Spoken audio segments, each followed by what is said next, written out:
Hello, hello.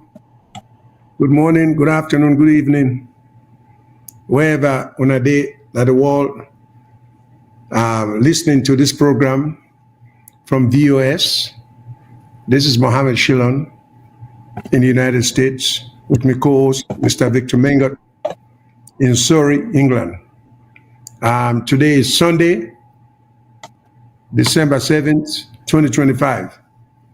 As usual, they come back on the air so we can discuss what we always refer to as trending or moving events in our country where they affect almost everybody in life, particularly the one that we did it. So my co-host will tell Una which are the topics that we will deal with today. What I'm going to share with you now is just the numbers and the sources or the platform that one can go for listen to this broadcasting. What would they do today? In case one want to participate, and for one our regular listeners or we know anything about your program or VOS's programs, one for know by now say we are being carried live. Now, several platforms I will name to you on just now. And of course, this is not interactive broadcasting, meaning people who they listen get the ability for reach we and in real time make a contribution either by calling in or by sending in written and comments about what you would discuss. And sometimes about things that we will not discuss in the program right now, but maybe relevant to the issues that we would discuss.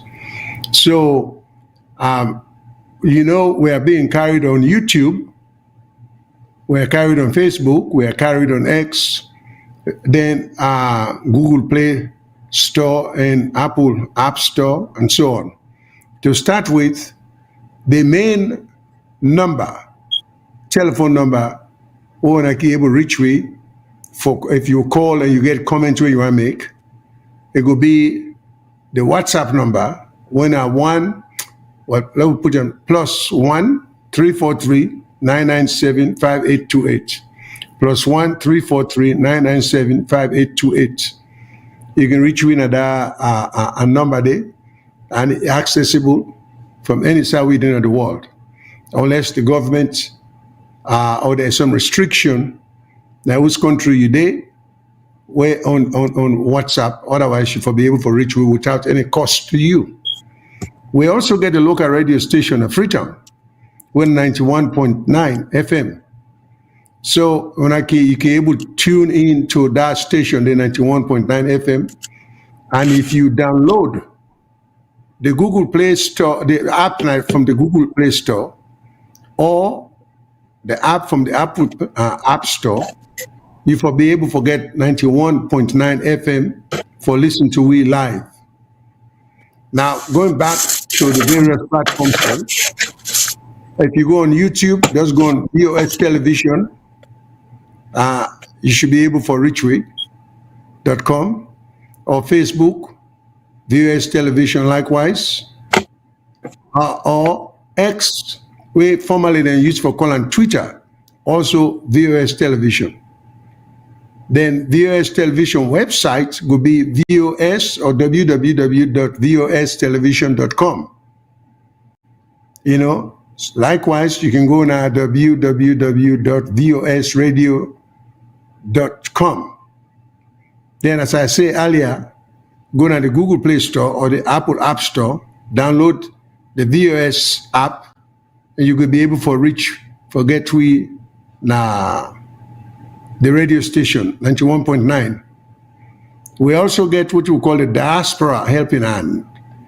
It's a form of non-profit organization for able and bright students. Then we they go school, we not get the financial means, so we just try to raise money for them on the side. And if they able and they're lucky, they might get a scholarship from the VOS Diaspora Helping Hands. But the purpose of it all is to just help young people them will get a drive, they get a motivation for go continue their education, but financially they not get the family financial ability for move ahead with their education without interruption. Yeah, okay, so these are some of the information that we normally can get ahead of time before we begin and discuss the issues and because before we begin to accept calls. We also encourage people for listening attentively, and at any moment the lines are open right from the get-go. So if you get any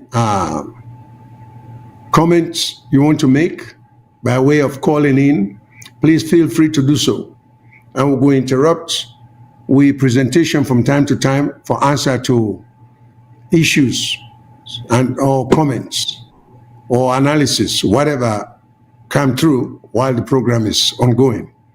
So at this point, let me pass on over to my co-host, Mr. Victor Mengot, who will tell you about the issues that we already discussed today, and go take the lead, and I will be here to back him up. So to you, Mr. Mengot. Thank you very much, Mr. Shilon. And listeners, we don't come back.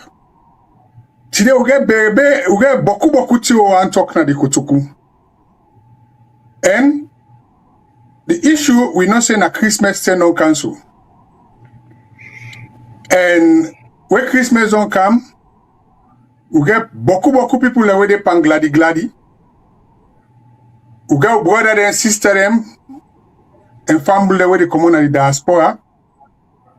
For go spend time for jaya with them people there. We get boku challenges. So, with police force don't issue the do's and don'ts, what you for do and what you not for do during this Christmas period. Then also, we go talk about things for do with traffic congestion, decongestion, road safety, and enforcement of traffic law. Then third thing na the passport issue. Because we get a situation where in Salone now, a lot of people when they go home just for go renew their passport during Christmas time. But this passport issue now, we hear where the present immigration they talk about agreements, the immigration boss they talk about agreements where no kuno, we're not there in favor. So one look at the agreements them and other agreements they've been signed. Because this is an issue where it be not go to the talk man in a parliament. Because we then have for look at things the way don't happen from the previous government to the present government and how they affect with people then. So now this first part, we want to talk about this police the announcement where they make. And with police, we already said and on talk say when they use that term police force, it get a bad impression. Or say, because they say the police is your friend and we're a force for good. But now when they talk about friendly policing and responsible policing, so then they talk about changing their focus from police force to police service for serve the nation. And some of the things they don't announce, not good thing. But again, some of the announcements here, they pull them for justify them from we all law them. Because when they make them lawyer, when they make their reference here, boku people they know what in the law mean. And for them here, we get a law where we passed just after independence, when at the Public Order Act 1965. That was under the then Governor General Sir Henry Lightfoot Boston. or who been represent the Queen. The only thing where people like remember about that law now the part of the law when a section 33 we deal with the seditious libel, where this government be not repeal. But today we want to talk about them lawyer where they, because the police use their act here for justifying but the way we want go, I go read the law as it is, each one of them the restriction, and let Mr. Shillon, we're in a lawyer, let tell me, because some of these things also it affect to culture with tradition and other things them. So now look at the first one. Under the Public Order Act 1965, then at section 6 of that act, we talk about throwing of missiles. But okay, what you say, let's read them in English. And then I will try for interpreting in Creole, and I will get Mr. Shillon for let he explain. Because when they say them ban something, the law make provision, what you will call proviso, under which circumstances you can engage in their activities and they without falling foul of the law. So let's start with section 6. When I deal with mostly they say throwing of missiles. But the first part is say anybody where they obey this law, enough of fire any cannon, gun, or other firearms. Because in a member will be small. During Christmas time, when they give picking and toys, beaucoup of we be them, they give them gun them as toys with cartridge will be in the fire. And that's the law been there. 65 will be small. But this law where the police they quote now, it prohibited. They say, you know, for do that. They talk about things for do with fireworks. We know say fireworks, then they can do as display, especially for welcome the New Year. Then they do it all over the world. Australia will know, now they can first get New Year. And we all can watch that fireworks. England, how would they so? They can do that fireworks. So we on then say, no, we not for do any of them things in the fire gun. If you remember, we'll be small, we also get banger. We'll be in the fire. All that now for celebrate. All that thing and they, police say enough for happen. It is unlawful. But the law also say, when you do that thing and they, it restricted because if it cause injury or danger, say it will affect other person them, and it will annoy other people them property. So it say if you do that, the law go bet you, then go fine you. And at that time, they may put the fine at 10 years or imprisonment. They'll send you go down Pademba Road, at the correctional center, for a period of 1 month or both. So, Mr. Shillon, what do you think about this restriction of fireworks or all that thing in it? Thank you very much, Mr. Mengot. You see, if you look at the act, this act went into effect in 1965. After independence, but before the 1991 Constitution, which seemed to be the governing authority with respect to the way our laws in Sierra Leone are applied, the 1991 Constitution. So the the Public Order Act of 1965, just from what you know about the intent, because anytime laws are passed, you get forget the history, you get forget the background, you get forget the intent, which in the law is meant to achieve. It looked like the Public Order Act way back then was strictly political in nature, not to for promote of organized society in a cohesive manner as to allow people for exercising rights. Not to that be the purpose behind the Public Order Act. The Public Order Act was somewhat criminalized, and it was also oppressive. It was mostly a law that was passed to oppress or suppress the opposition, which then was the APC party, and because they were very effective in the 60s. And this also had to do, the Public Order Act was an instrumentality or an instrument with the Magai regime. Sir Albert Magai used very regularly and to a large extent effectively without what then was unknown to the law in Sierra Leone, due process. So without due process, arrest members of the opposition. So it's kind of strange now, since that time we don't get a situation whereby we have a 1991 constitution, we seem to be the controlling authority in Sierra Leone for right now. And yet we get this Public Order Act that seems to be in contravention or violation, with the constitutional provisions of some of the things then with the Public Order Act, they prohibit.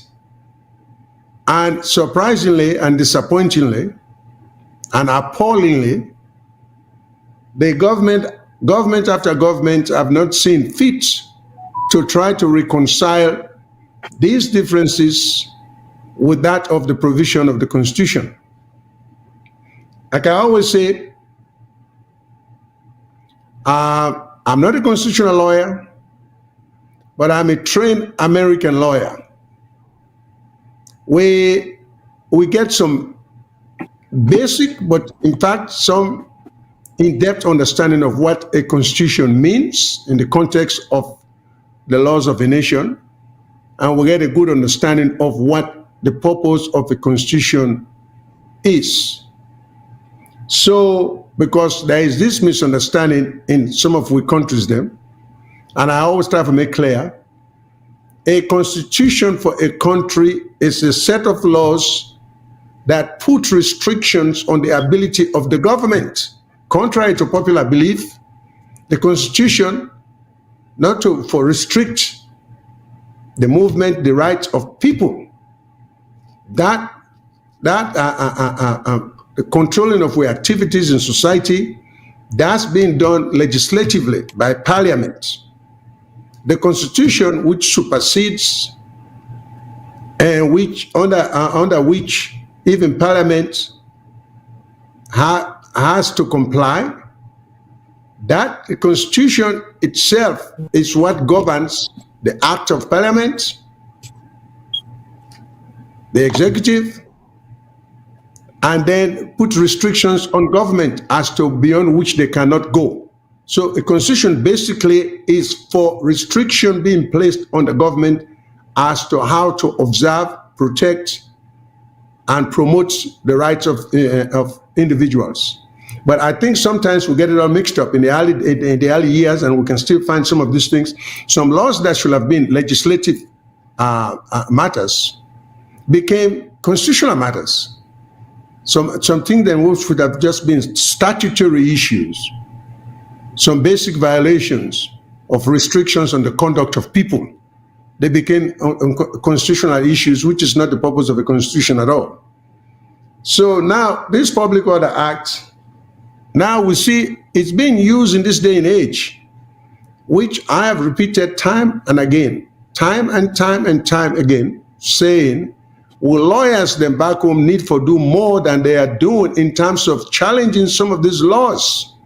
And some of the laws here, not only they are antiquated, they are outdated, they are obsolete, but some of the laws here have no place in the exercise of the legal framework of Sierra Leone today.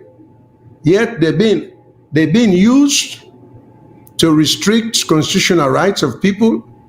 And we not to see opposition from the civil rights lawyers then, or even lawyers who are not, you see very little defense of criminals in criminal cases, of constitutional issues being raised by defense attorneys or defense lawyers. You know, and so I would point, now we job as lawyers to raise these issues. So the Public Order Act, to me, that the police, first of all, adapt if the police get the authority, because that's where you start. Question the authority of the police to even, I want to say question, you don't only raise it in a writing, you do it by operation of action in courts. You try to obtain what you call in law injunctive relief. Question the authority of the police, whether they can able for carry out the authority whether they sit and claim under this Public Order Act. Take the matter to court, bring them before the court, and emphasize the fact that because the holiday season is at hand, the court, it will be in the best interest of society, and the best interest, it's a matter of national interest for the court to make, at least give it an injunctive relief.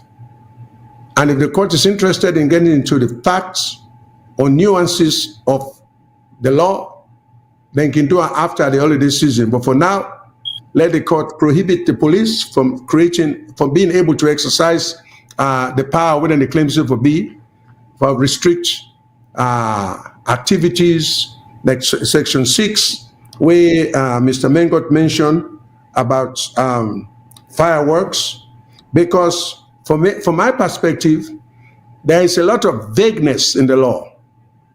When they talk about, they are talking about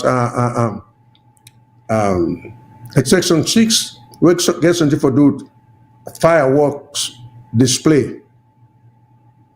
Well, there should be some guidelines in terms of restricting this activity, unless the police can show that it is inimical to the interest of the country or it is bad. There is the restraint being imposed now is unreasonable, because every law under the Constitution should be based on reasonableness. It just can't be based on arbitrariness. So here we are seeing what the police they do. They just exercise and empower under the authority of state law, which they may not even have. You see, so some of these things, and this, say the reason why I think it's good for the police, it's good for the people, and it's good for the country for challenge some of their laws there, because when Parliament they pass laws, then laws here, when they become law passed by Parliament, they are like a carpenter where they make furniture, where use sandpaper. They make a good furniture, but the sandpaper, if you use sandpaper, if you use good chisel, the furniture will come out a little nicer and more attractive. So Parliament, a lot of times, the end product of legislation, when they come out, get a lot of rough edges. It is the duty of the lawyers then for challenge some of them here and let the court play its role. Unfortunately, the court will not be able to play any role if we don't take matters to them. So, when you get people who say they get a phrase called civil society, and therefore, because in America we say public interest farms them, organization, that then for take the matters here for say, well, this is unreasonable restraints on the activities of people. Such a law under the Public Order Act in 1965 may have been lawful because there was nothing like a constitution upon which we can claim some protection. But now we get a constitution. And I also have been emphasizing that the Constitution is the supreme law of the land, not even Parliament. First of all, Parliament does not have unlimited power. Parliament's power is limited. The Parliament don't get the power, not the right, for pass any law we abridge or we violate the Constitution. So we need to understand that. There's a framework, there is a certain point beyond which Parliament itself cannot go. But when Parliament pass laws that appear to be in violation of the Constitution, now it becomes law until it is challenged. So we just can't let the law operate when we see, say, it contradicts provisions of the Constitution. So now we get a situation where involve freedom of expression of Constitution.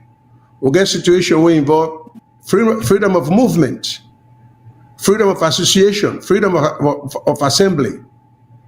We get all them protections there under the Constitution. Then comes the police and say, none of that is going to be exercised.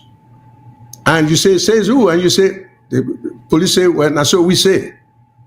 Well, if we want to run a true democracy, and this is the responsibility shifts, when Parliament don't make their own law, properly or improperly, and the police then embark upon exercising that law, illegitimately or not, the other side of society, like the civil society, the bar association, and whether if even an individual maybe may have what we call standing for take the matter to court for get a restraining order. So because that's how we try for when I use the sandpaper analysis or analogy. So now the sandpaper analysis with the smoothing the law. So we're going to court now. The court go redefine and smoothen the law, and at the end we're going to end up getting a good product. But what you would do, we'll not try to forget to courts them involved with the responsibility for interpreting the law. See, the irony about it all, Parliament passes the law, but not to the job for interpreter. When they not pass a law, yes, sir. Good or bad. Mr. Chillan, I think say for continue to your argument, it go good for we public. Let cite all the sections of this act where then they use for make this announcement. Yes, indeed, where it takes section 6, some part of it, if it cause disturbance or it go affect other people, is good. But it get proviso, they're not for use them blanketly. Let's go to the other one then. We come, I'll just read them to you about another 3. You get first law start with section 12, section 13 of the act. We talk about street noise, right? And it said, no person shall sound or play upon any music or noisy instrument or sing in the streets before the hour of 6 in the morning. So you see the law when they say, it give time. It said before the hour of 6 in the morning or after the hour of 10 in the evening. Any person will do that, say sometimes you play music, you sing na streets, like then turn away, say wo kinde, we when a small picky who can pass na streets they sing, Happy Christmas, me no die, oh, tell God thank you, me no die, oh. So if you interpret the law, if a group of people and they do that, according to this law, it's illegal. Then you also talk about not for ring bell or blow on or play music or noise instrument. Well, we know so we need for ring bell as well. Remember, so we get a place where they call Rogbengbe, where people have been ring bell during Christmas time for shopping. So when police they make them therefore actually come out plainly and let people say no to everything is restricted, especially this playing of music. Now we see in a salon boku time where they pass, even them people that we get a megaphone where they say change medicine, ayata medicine. Then the way they sell cassette them and CD where they pass in a tree to that loudspeaker. Not for just Christmas no more. A festive season. If you take according to this law, it is prohibited. Then we'll go to the other one. When a section, another section where they quote, now section 17 of the Act. Section 14.9 talk about permission for band. Yeah? Then a procession. They say it shall be unlawful for any band or musicians to parade any street without written permission of the Commissioner of Police.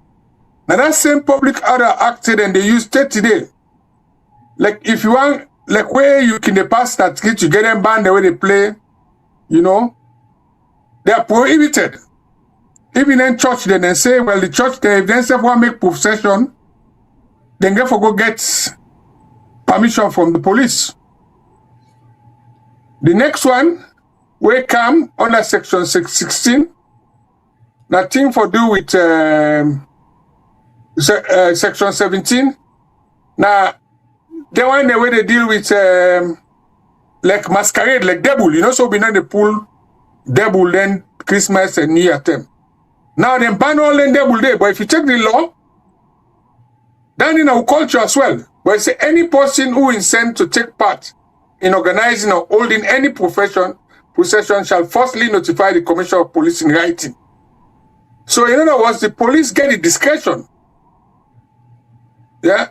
And then to also talk about you know, say this Christmas time, we can get street carnival. All that they ban. Because all that they are restricted one. So this is not the thing the way they talk about now. So in other words, you know for pool devil, you know for organized street carnival, you know for parade the street, you know for make noise. Any parade or procession, forget the permission of the police. You get some people the way they argue say, the Constitution give rights. We can to people there for freedom as assembly. Right? But the police then they say, what you need to ask for permission, now for protect other citizens them. And the onus is on you, the person where they apply for that permission then. For justify to the police say you go able to make sure say nobody not breach the peace. But how you go do that? So this is an old conundrum. So these are the laws them. We come. If I repeat one, for play music, then give hour. Even that way they them buy themselves working the way they play them big speaker. Then they self the lock can bet you. Number 2, you know for pool devil.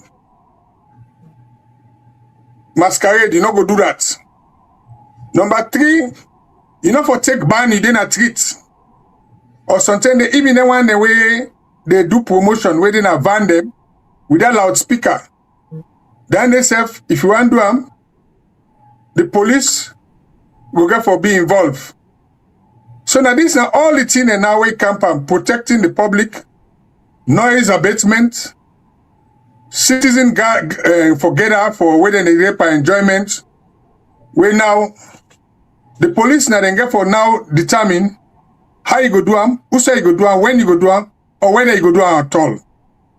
Over to you, sir. With them, Tiawa, I don't mention so. Thank you very much, Mr. Mengot. Before I proceed, make I take a call. Hello, caller. What's your name? Who's you call from? Hello, caller. Yeah, good afternoon. Good afternoon, Mr. Shilong. Good afternoon, Mr. Mengot. Good afternoon. You know, a pathetic na this country. And with a turn of blind eye on one something, because like with a city, now one set of people and with them call them, they do all these things to we. Whose time then here become so lawless? I am over 75. I born a meet them in there, now we country. Like people and dance devil. So we have dance devil. The Westman themselves will be colonialized, we will be dated and seaweed and they see down there. With all the civilization, they not consider that as lawlessness. Why one set of people today in this country can take everything, say they're lawless and things, then just they do things how they want, and people now they no more get this country. Where are we going to? A pathetic. I mean, a very provocative because like when you they do people then so. I don't care how many or how much of now there where they do them, But the one they want to do and to plenty partner. Una for think of the repercussion. Ebo, the country now for all man. Festive season, everybody for be free. We get law, we get rules and regulations where you go abide to. But then foolish law they hear what they call. We be the fire racket. With the what they call it, the fire racket give we fire till we tire. What are these guys afraid of? That people should not have their freedom. What is going on? So man, but you know, thank you very much for the audience. Thank you very much for calling in, sir. We appreciate it greatly. Very painful. And if you get any more contribution for me, please call back. All right. Let me just give you my own take on the whole process. There is plenty of blame, Naya, for go around. You know, the law itself is titled 1965 Public Order Act. So if you can think for a moment, we're not going to even put this on blame the white man then, because this is not after independence where we self get control of we country and we laws. In fact, it so happened this was around the Albert Magai era, and if I'm not mistaken, the Lightfoot Boston governorship. So we were in full control of we laws, of we destiny. So we therefore draw the line of demarcation there in terms of putting blame on the other people. Then the other demarcation is, this is not a responsibility only for the existing government or the current government. This go back all the way to the Magai era, where them laws here, this Public Order Act, where we draft, where we put not to the white man and pass the law and therefore we now we decide for restrictive. Now the enforceability of them or the enforcement of them be vary. Either because the emphasis were more on trying to suppress activities of the opposition, therefore other aspects of the laws were not being enforced, as far as masquerading, you know, loud noise and all that stuff, they were not that much enforced, because I think the idea behind the whole thing, that law there was for just oppress the opposition. And that went on for years. Okay, so I know I put the fault on one government. The trouble what we get in Sierra Leone, government come, government go. We public policy practices them bad. We not pursue what's good for the country, we pursue what's good for the party in power. So now make with the getting vestiges here of bad laws. Now, when Mr. Mengot reads some of them laws there, most of them will stand constitutional challenge or muster. Now, one of the current constitution of Sierra Leone, the Magai regime, the Stevens regime, and some of these things, maybe the Anes Kuruman regime, and so on. I mean, the Momo government and all the other previous government, and they were able to get away with it because the constitution was not, constitutional issues were not being, of course, before 1991, it looked like for say you can even raise constitutional questions. Then after 1991, turn out the mentality of lawyers back home and the community back home and the activities of civil rights people, they're not raise constitutional issues.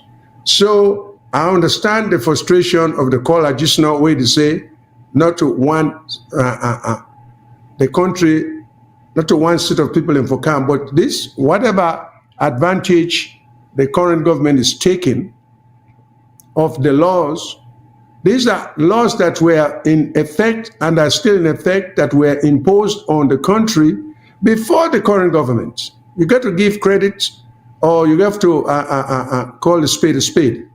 Let me put it that way there. We get an attorney general's office. If they forget a department, we're very active in terms of repealing certain laws that are not in today's atmosphere relevant or applicable to the current event, but we still continue for ignorance in the name, we still decide them. Now, even when I look at when and they talk, but if you look at the draftsmanship of some of the laws here, a lot of them could be stricken for just pure vagueness, because in output on notice, the party whose conduct is being prohibited, they not give you adequate notice as to which kind of conduct the law says you should engage in. For example, let me go back to this section, just a minute. Okay, section 13 is playing of loud music or noisy instruments before 6 in the morning or after the hours of 10 a.m. Well, in fact, not say 10 a.m. But look at the vagueness here. He say after the hours or noisy instruments before 6 in the morning or after the hours of 10. Well, after the hours of 10 in the morning or 10 at night. This is not law with the past. No, I know what the intention is, but you are mute, Mr. Mengot, you are mute. Now, what they say, it say after the hours of 10 in the evening. Okay, but what I'm reading here, just say after the hours of 10. Okay, so I don't see evening. I just go by what I have in front of me. But even if it's 10 in the evening, you get for question the reasonableness of the ordinance of the law, whether it's reasonable. And when you say noisy instrument, when does an instrument, a musical instrument, become noisy? The law therefore be specific, because the instrument is all a matter of, it's like a knife. A knife gets several good purposes in society. But at a certain point, if you stab somebody with them, it becomes an instrument to assault. So when you say an instrument, if you use the adjective noisy, when does that instrument become noisy? Is that a proper drafting of a law for just a noisy instrument? Is the instrument by itself, by its nature, noisy? Or is it the usage of the instrument that at some point becomes noisy? The law isn't clear on that. You see, on a constitutional challenge, they can't get away with that. They get for be specific, they get for be explicit, they get for you get for know what you are being prohibited from doing. You just kind of pass law just because you say you get the authority. So then you question, if you put restriction on people from 6 a.m. to 10 p.m., isn't that an unreasonable restraint on the exercise of people's rights to do as they want? These are issues that should be raised before the courts. Let the court redefine or interpret and apply some reasonableness to the law. But these laws are very poorly drafted. These are some of the things they want me to talk about. And then still they try to apply them. Now the defense is simple. You get a constitution. Just attack all the requirements here on constitutional basis. Just use constitutional basis to attack them here. You not get for even worry, and then go to court and let the court decide what is reasonable and what is not reasonable. So there are a lot of stuff. Now we'll get a comment and say panic stations arising. Eventually the people will resist this censorship. But I want people to know the censorship that we are talking about, in all fairness, we don't have to apply that only to this government.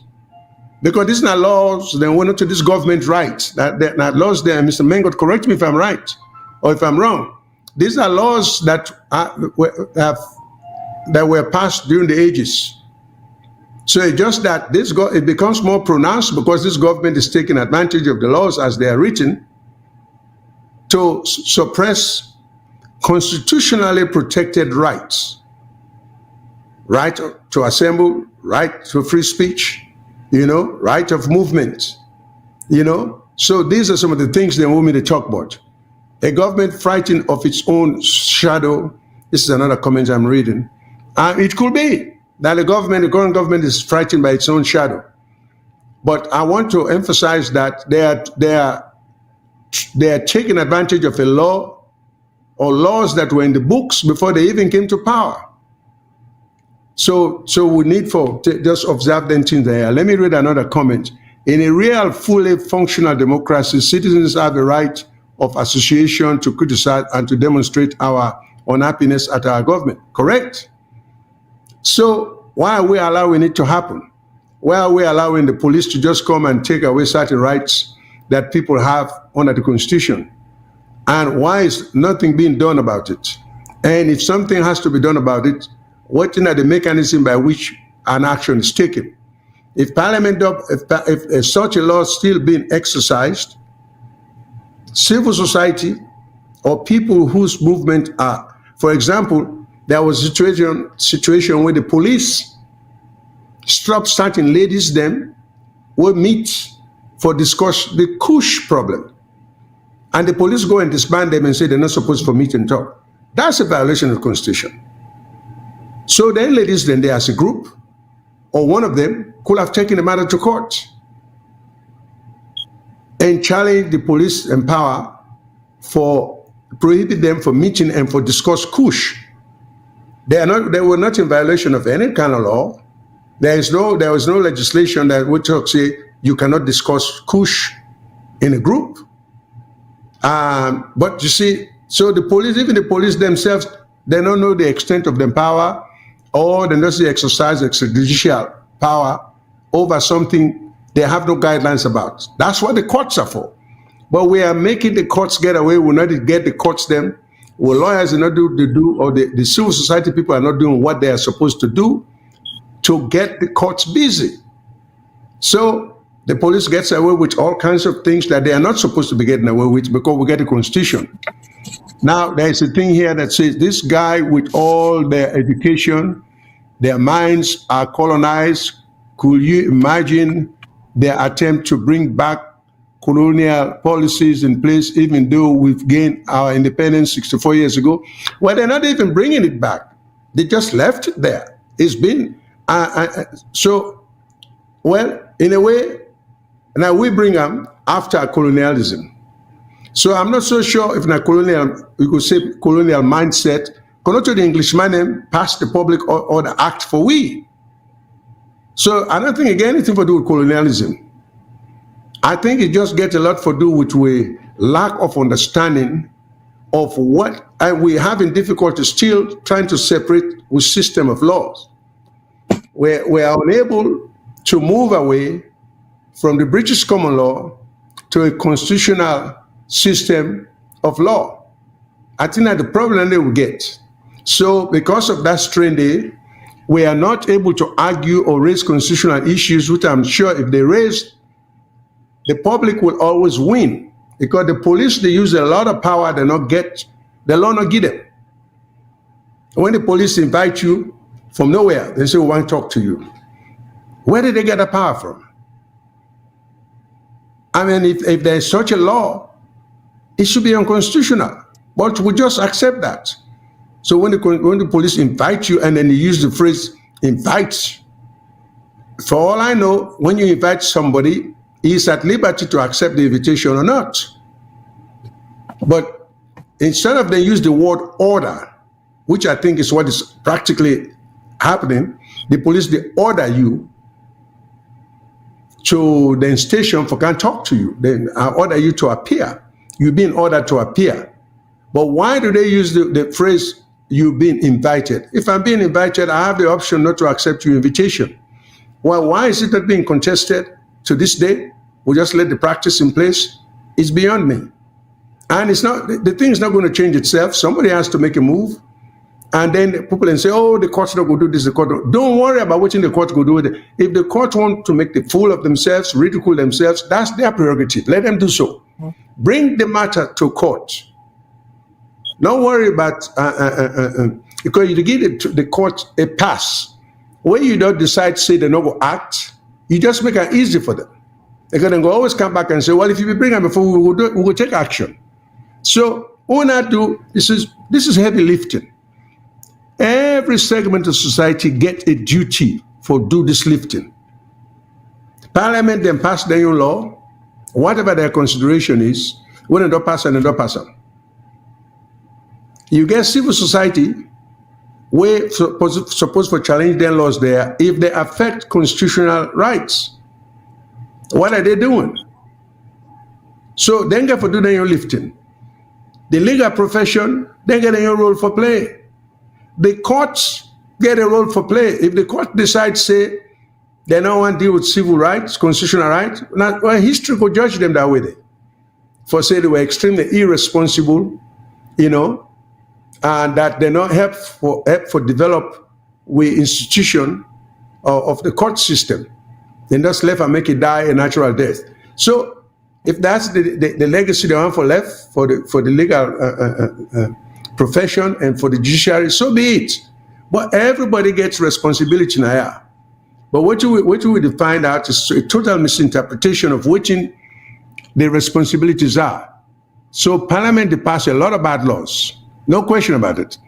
And I've also raised the issue that Parliament also get a practice and a habit of breaking the very law when they pass. As soon as they pass, it's like it's not meant for them. And we pass this law, but not for we. Not for we parliamentarians, apply to we now for the rest of UNA.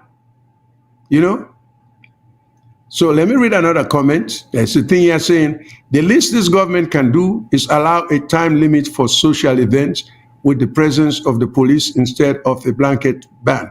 Well, again, they shouldn't ban any such activities. But the way you get a court involved. Christmas is couple of weeks away or more. Go to court, get a restraining the police from exercising that restriction they would then claim. That's what the law is all about. So they allow the police to get away with power, exercising power where they not get, because nobody's challenging it, everybody is complaining. You see? And sometimes, there are lawyers in the country, there are plenty of lawyers. If they disagree with my position, I would love for them to engage me in some exchange, where we learn from each other.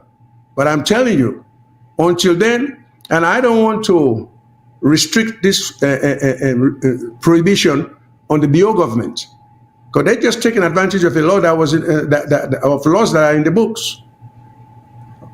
So we have to be very careful for bashing the government when this in a practice way. The Stevens government do, the Momo government do, the Skoroma government do, and this is the thing: we know the improve with system. Because we want for kind of power for exercise the same bad practices with previous government and get in power, then using power. This is why we're not going anywhere. So let me read another comment. Things are hard for the average man and woman. Why don't they allow the people to enjoy themselves too? Well, because they not feel say it's in their best interest. Or it's in their interest, and I think it's illegal. And the people can fight back. And this is how you fight back. You go to court. You get the civil society people. And would they try to restrict this restriction to this government? But I'm saying this government, as previous governments, have done the same thing. And this is why I get my skepticism about even the APC party. If they kind of power, they're not going to try for and do away with their laws there. They serve one time for oppress and suppress the other side. So we can make progress that way.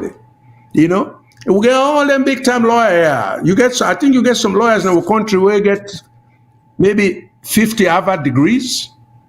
I think you get some lawyers that will get 40 Cambridge degrees. But what are they doing? What's all these degrees for? There's diploma on the wall. It's not doing the country any good. It's just, the education then at the mouth. Let your action do the working in the courtrooms. I wonder how many constitutional lawyers we have in Sierra Leone. We may not have any, and if we do, I'd like for them to come forward, because these are constitutional issues I'm raising. Where are they?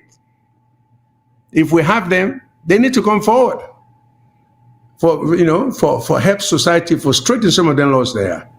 If Parliament will pass bad laws, or if they are unlawful ordinances that are being applied on the people, why are these laws not being challenged? That's the process. The process you get for go to court. We just can't. You can blame the government all you want. Nothing's going to change because it's to their advantage. Let me read another comment. The same people who initially brought these laws are having their kids and kin initiating laws now. Our country is run on one regional and tribal mentality and ideology. Maybe so. Okay, but even the ideology, tribal mentality, somebody has to be crazy to think tribalism helps anyone in Sierra Leone. Because the reality of the situation is every tribe suffers. I don't see any particular tribe in Sierra Leone today we're immune from suffering economically, socially. When lights go out, if you're not Mindeman, you like not to go out, like everybody else. When we get kush problem, Mindeman and not to suffer from kush problem, when I go Kenema, let them tell you the problem we didn't get. When we talk about lawlessness, burglaries all over the country. So we can convince ourselves, say, we get a tribal issue, but we don't. Now, politicians and the try to use that. We get a social problem where they affect everybody across the board, regardless of whose part of the country they, which tribe you belong to. I mean, you're not going to be a genius for know that. So that's all I get for saying. Before one last thing, let me read this comment, then I'll pass over to my co-host. Get up, stand up for your rights. Challenge to diaspora. How do we create a non-profit organization that will challenge any pronouncement or laws that infringe on our constitutional rights? Well, we'll get the civil society people back yonder. I think we'll get the gentleman way to do, I think, a good job on consumers' rights. I think Edmond Abu, I don't know what Mr. Mengo, you go correct me, but he's tend for protect the people against unreasonable charges on people for the telephone. So we need more.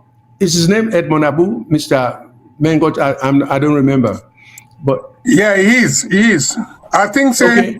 At this stage, what you want to do? Let me do a roundup. There are two issues after all this discussion we don't make, and some people them. As a lawyer, you know, when we talk about law, we talk about the letter of the law and the intent, right? Yeah. And also the applicability of the law. Yeah. So let me read that section 13 again for sure as you talk the poor draftsmanship. Section 13, subsection 2. It says any person who in any street or public place shall willfully or wantonly, listen, willfully or wantonly, and after being warned, willfully, wantonly, and after being warned, to desist, ring any bell, or blow any horn, where they talk about blow on, even motoka on, or sound or play any music or noisy instrument, or shout, sing. Even when you shout, when you sing, or make any other loud or unsimilar noise to the annoyance and disturbance of any person, you're guilty of the law. Now, the issue is, when you talk about noise, we talk about how do you measure a noise which is disturbing to the other person? Yeah, the decibels. They must decide because you measure noise in decibels. Yeah, exactly. So noise So why when you go allow. Why doesn't the law have? The law doesn't specify anything. Then it say it's good law. It is not specific. Yeah. The noise when me go allow. As when I be young, I go like loud noise. But now I don't old, I don't go like loud noise. So like the younger generation, then go like pump up the volume. Right? So yeah. How do you determine the noise threshold for breaking of the law? That is where the problem come in. Because you get for determine that if you go in a court of law, That is what somebody should be arguing. Where does the law state that I don't go above a particular test decibel or prescribed decibel, then I want. Now, when you talk about challenging the law, we don't get other things that will happen. Certain things that happen. I can give an example where people can stand up for their right, especially in movement. Remember at one time where, I don't know if now, I think it's been the 2018 election, where the government will restrict movement of vehicles during election day. Somebody been take that, one lawyer been take the government to court on that same business of restricting people's movement. Say the government not been get right for ban any movement of vehicle. And he won the case. So it's the same thing when you talk about people associating together to celebrate a joyous occasion. Is that not a restriction on their rights? The jury is out. So that now where I will say. But let's talk about continue this police. Some positive day pan this whole thing.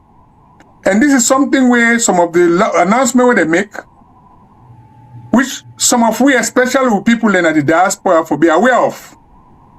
Because beaucoup of we, they go home. And also brother them and sister in their own part there on the other side of the pond. Some decide say this year they go stay put. We know for obvious reason. One of the things the way the law say we agree with the police, and that in a positive, is say nobody not for use a vehicle which is unregistered. That is very much something which is a positive law. Because why I think say that they apply, because during Christmas time, now in beaucoup of we brother then they go married. And when they go pan this married, I get a lot of times don't know say, then they go rent them vehicle then car pound. And some of them vehicle then they're not licensed, they're not insured. So if you go use them kind of vehicle then they as part of your marriage trail, the law will bet you. That is positive thing on the government side. Also, some man can ship vehicle go tongue. And when you ship vehicle go tongue, you're supposed to go get roadworthiness test certificate. You also get for register them. Certainly they can give that temporary registration or G plates. And the law say when you get that, you know for ride that vehicle day or use that vehicle day after 6 p.m. That is a positive thing. So for una where they go town, where they buy motor car go, and you go, if the motor car not fully registered, you only get that temporary registration plate. Also, make sure say you not use them. The law will bet you. The other thing where we for be aware of, beaucoup people like can go town, they want drive. And if you don't get salon license, I go advise say you check with the Salone Road Safety Authority. Because if you get certain license from places like the UK or America or Europe or even other ECOWAS region, go check. If possible, let them give you writing. You are allowed to use that license within 30 days, but you must get confirmation and clearance from the Salone Road Safety Authority. Insurance is also very much. The last day I talked about how you can check vehicle insurance. Make sure say your vehicle insure or the vehicle where they use insure. And these are some of the positive things from this announcement where police say in terms of motorists them. Also things to do with drink driving. We get laws them where they, if I can look at the law where they put restriction and drink driving. But that law there, we get test for them. And they under the law say, you know, for drink and drive. And the only way government or the police go able to check you now, if they do tests, and how they can do that test, they're supposed to use breathalyzer, or then take you go, okay, if they're under section 102 of the Road Traffic Act 2007, let me read down there for you now. Because some people then we can go, especially with brother them from them country here, waiting they know they do now, now they go and go do over yonder. So the law say when you drive, then police officer can, if he suspect you, then can ask you for go take test for see if you get any alcohol in your system. And you get a specimen where they go talk and then go show you, because they go take either a blood or urine test. Okay, let me tell you now, waiting now the limit. The prescribed limit now 35 micrograms of alcohol in 100 milliliters of breath, or 80 milligrams of alcohol in 100 milliliters of blood, or 107 milligrams of alcohol in 100 milliliters of urine. So we get standards for alcohol tests. In them country, what they can do, they go show you, say, almost like a restriction. If na beer you drink, they'll tell you how much volume you go take. If na wine, they go tell you, say, you know, for take more than 1 glass of wine. Or if na spirit, something they'll tell you, say, you know, get for take 2 shots. But Salone, we get law against drink driving. And at the caution, we brother them when they go home. And even the one the way they home, during this Christmas period, let we abide by the law. And also, when they talk about drugs as well, not to just alcohol. But as he say, recently the police, they start by testing themselves. They mean do random tests of police officer for drug tests. That is good. It's a good innovation by the IG. But I think say it will be better if they also make provision for tests that will public transport operator them, especially the Keke and Okada people them. We are the most preferred transport now with urban area.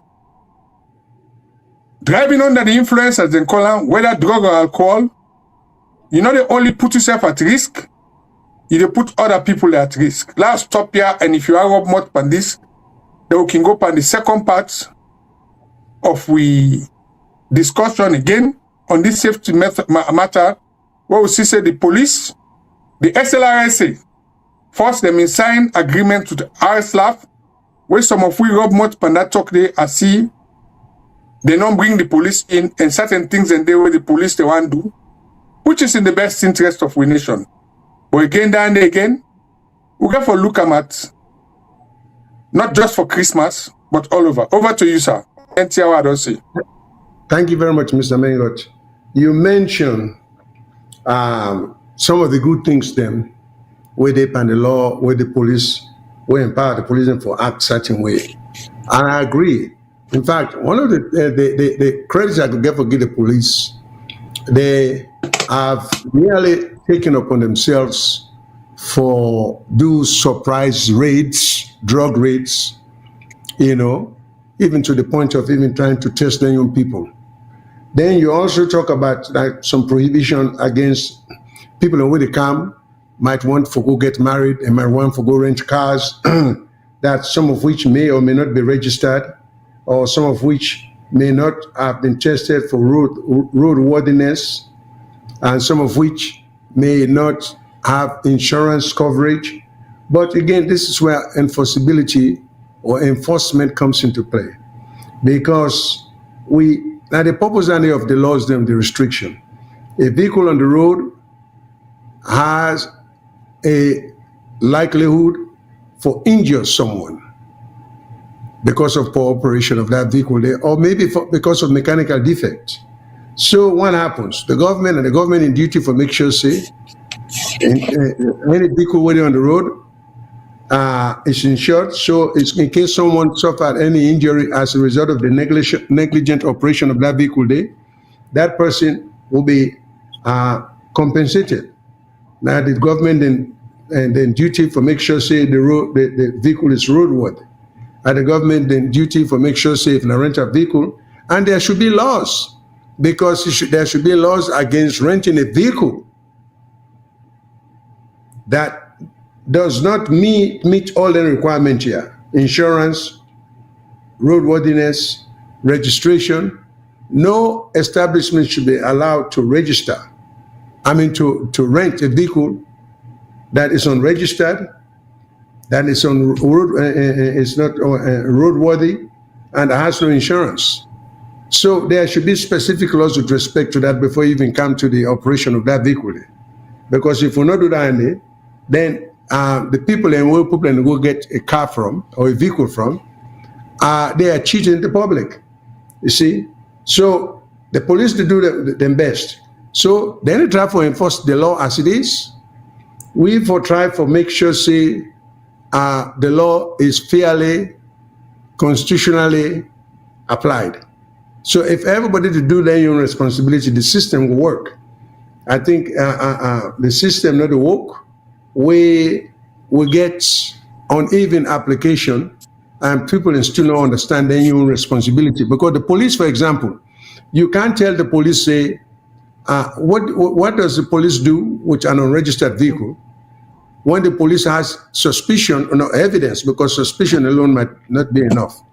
Evidence for say the vehicle is unregistered, and the officer say park over here and the person drives off. What does he have in return to chase that driver there? Nothing. So if we're serious about enforcement, we got to give the police then the tools what they need for enforce the law. Because that's one of the strain down there. So it looks like the police do not give up. Let's figure say, oh, what's the point? And if we pull a driver over, or when you talk about the temporary nature of a plate, of a license plate, where you can get a temporary, then give restrictions, say not operate after 6 o'clock. So what happens when the officer see a vehicle that is being operated after 6 p.m. with a temporary plate? How does he get that person there to account or to be held accountable? Where the officer, if that person just drive off, there's hardly anything he will do. So the system got a problem. I don't know whether we're trying to let the system work or we just pass laws just for the sake of passing laws.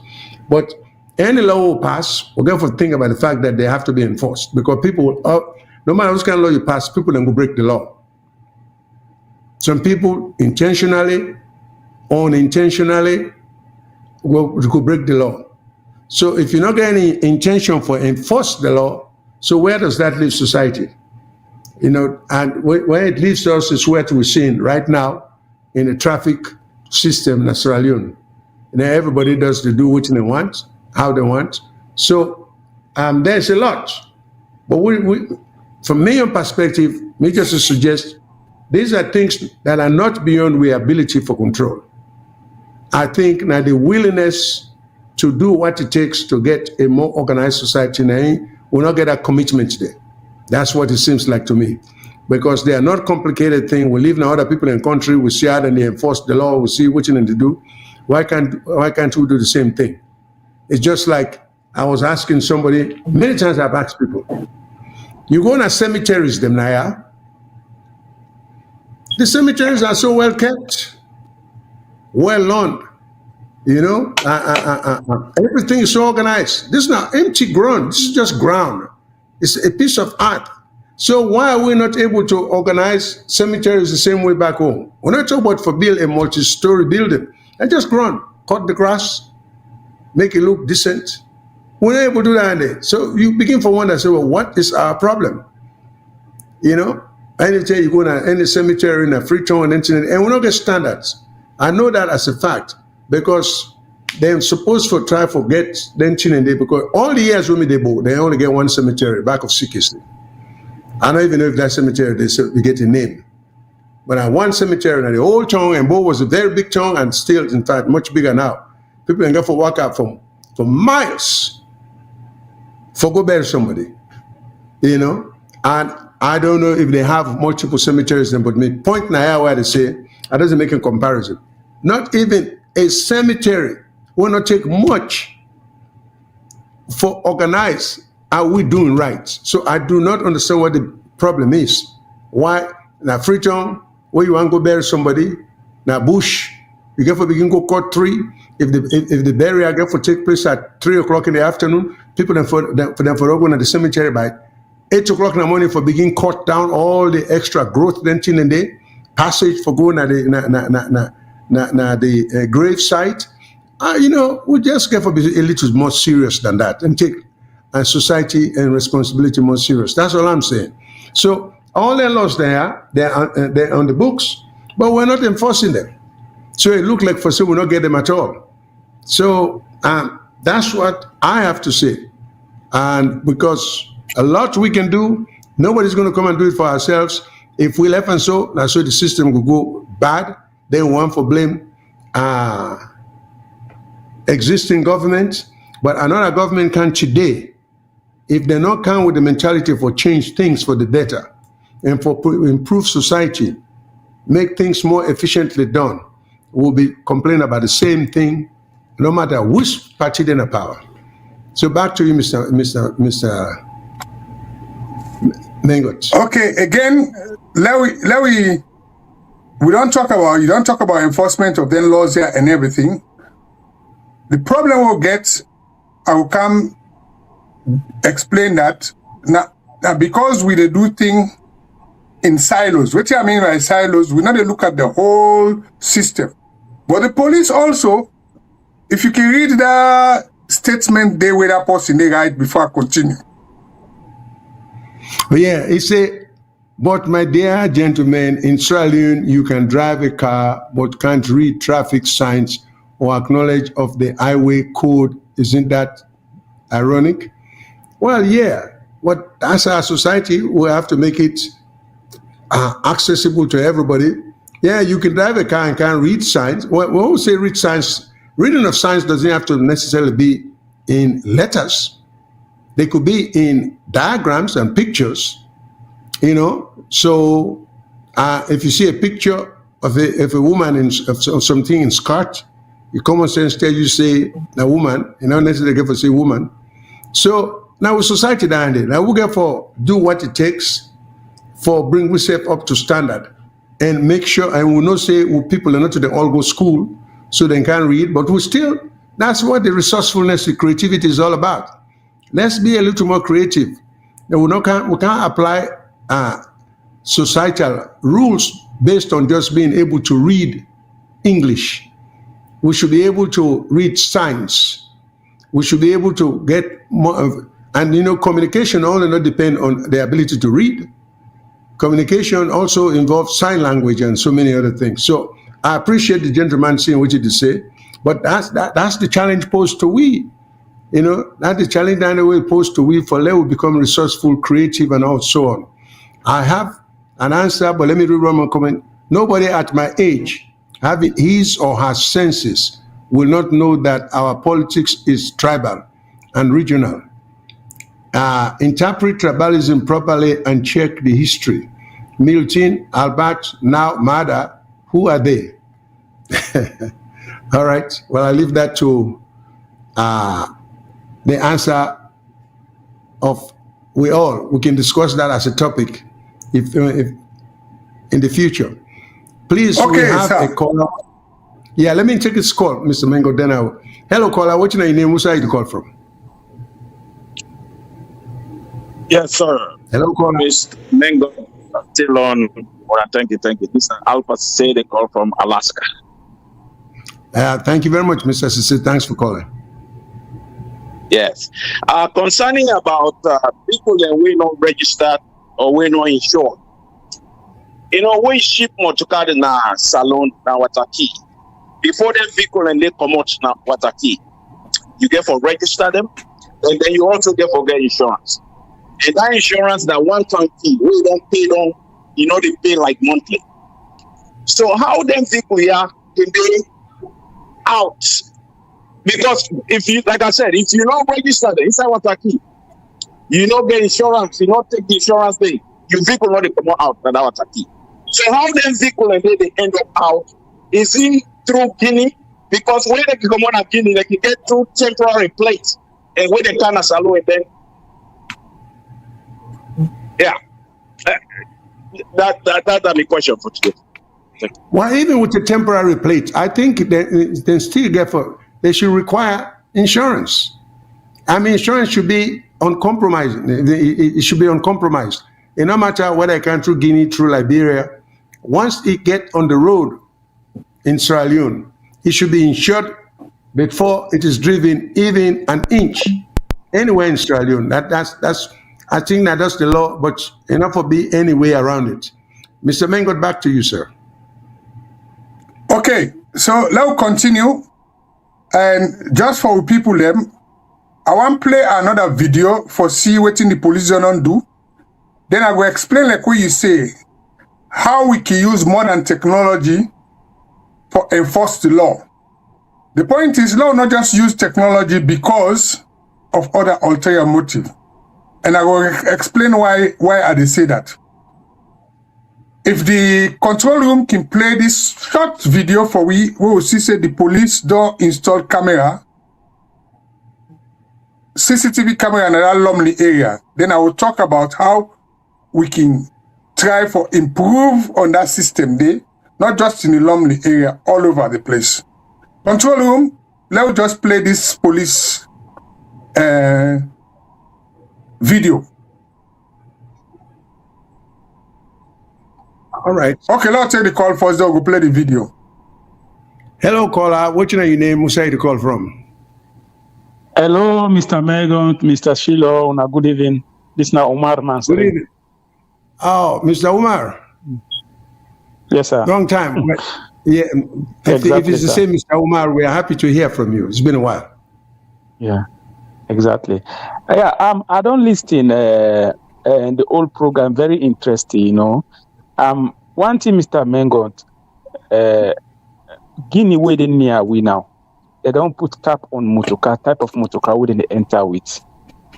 So now that now it don't see if the motorcar hold too much, they need to accept an Guinea. So what they do now Sierra Leone they use old motorcar. So now the same thing we they count old motorcar na Salone is more cheaper than where they go to na Guinea. Likewise, where they go new motorcar na Guinea is more cheaper than where they count na Salone. So this now we problem. We not get control over the type of motorcar where they come. I feel saying that first we got for know the type of motorcar where they come, because when you get control over the motorcar, it will reduce the accident. The one thing again, somebody talk say they drive motorcar, sabi read the road sign. Where the road sign them, Mr. Mengot? I can understand say somebody go say no, we get stop here, we get this. Where the road signs? Where you drive here, where you see proper road signs, Mr. Mengot? Where you see proper road signs, the driver no need for turn. Most of the time, just need for ACA up and watch the signs. Before 100 or let me say 500 kilometers off, you say you for take branch, you already ACA'd. You don't need for watch side. Just the ACA so you don't see them. This now come on in the way for goodness Sierra Leone we go able to afford them. Signboard we go to afford signboards for put on the road where driver no need for turn left, no need for turn right. When it don't concentrate on the stair, you just need for ACA up and see the signs. And they happen all side. Why will not they do an Salone? Why the most common thing the way for do most common thing like what Mr. Mengo they talk for brush ordinary bearing ground we not able to do them. When most of them think that no need donor pass we see again we go for we go write project again somebody go can't give money for go put signboard. So if you say somebody not sabi read, what they read? They for read. You gonna na Salone they see they drive the man where they said where they said on where they na the roundabout. They wait for the man where they enter. He didn't say the roundabout, he wait for somebody and can enter. So you see, we're not going to control over traffic, we're not going to control over the type of motorcar they import in that country. Nothing will go on in that country. But when you talk, you get some bookman way, me can call it half and half bookman way, kind of media will can explain boku. It's so frustrating anyway. Like give people in chance let them talk. Yeah, Mr. Mengo, go ahead, sir. Thank you, Mr. Well, Omar. thank you for your comments. We will continue there's a whole topic about how to improve road safety and driving standards. As I say, now play this video where we want to play, but the police them, and now see some positive way how police can use what and get, and a holistic system for improved traffic law enforcement. If the control room can play that video in a proactive move to strengthen public safety ahead of the festive season, the Sierra Leone Police SLP has installed security lights along key section of the Aberdeen Lumley beach axis. The initiative aims to provide nighttime visibility, boost security presence, and create a safer environment for citizens and visitors who frequently visit the area. The lighting project, which targets strategic dark spots along the beachfront, align with the vision of Inspector General of Police William Fire Selu to transform the SLP from a force into a service-oriented institution. According to the police, the enhanced lighting will support effective patrol from deter criminal activities, as thousands of people are expected to visit the beach for social gatherings and entertainment. Residents and business owners have praised the move as timely and commendable. Many expressed renewed confidence in the police commitment to public safety, noting that improved visibility will help reduce fear and promote a more secure festive atmosphere. The installation of the security light is part of ongoing efforts by SLP to upgrade infrastructure and strengthen community safety across the country. Reporting for Sierra Leone TV, I am Valentine Benjamin Conte. Okay, thank you very much. Wait, I play this video. Now explain to people then. You can see, say, the police don't prioritize that Lumley beach area there. But again, that same Lumley area there, now there we get traffic lights them. Not too far. Because I've been part of the World Bank project, where World Bank gives small money. And the way we design the traffic lights then lights then they don't get camera for violation. So, how can we improve the system? Freetown is a very small place. I know the police, apart from the Lumley Day, now the operations center, they get a center at the police headquarters, where they get cameras outside. What we need is how you link then camera then day all over the place. You get for link the traffic lights and get for get camera. Key areas then get forget camera, because I know say they get camera around outside police headquarters there, around Wataki.